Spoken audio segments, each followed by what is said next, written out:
এগুলো হচ্ছে কয়লা খনি। কয়লা খনি থেকে যে কয়লা উঠছে সে কয়লাটা হচ্ছে এখানে স্তূপ করে রাখা হয়েছে। বাংলাদেশের একমাত্র খনিজ কয়লা খনি দিনাজপুর বড়পুকুরিয়া। মূলত এখান থেকে যে কয়লাগুলো উপরে উঠানো হয়, যে কয়লাগুলো খনি থেকে আসলে আসে, এইগুলো মূলত এই কনভেয়ার বেল্টের মাধ্যমে এদিক থেকে আসে। আসার পরে এই কনভেয়ার বেল্ট থেকে আপনার এই যে এই কনভেয়ার বেল্টের মাধ্যমে তাপ বিদ্যুৎ কেন্দ্রে যায়। এই যে তাপ বিদ্যুৎ কেন্দ্রে আপনার চুল্লি দেখতে পাচ্ছেন, এই তাপ থেকে আসলে যে কয়লা পুড়ে আসলে বিদ্যুৎ উৎপন্ন হয়। রংপুরের বিভিন্ন জায়গায় বিদ্যুৎ আসলে সাপ্লাই দেওয়া হয়।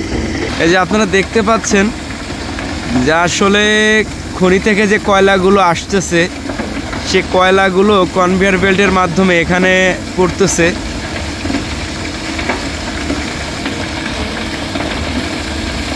কনভেয়ার বেল্টের মাধ্যমে আসলে কয়লাগুলো এখানে ফেলানো হচ্ছে।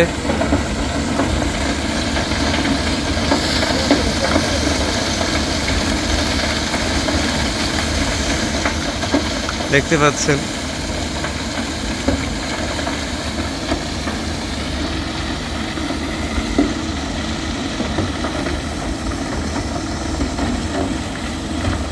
কয়লাগুলো মূলত জমা হচ্ছে। খনিজ কয়লাগুলো আসলে এখানেই জমা হচ্ছে।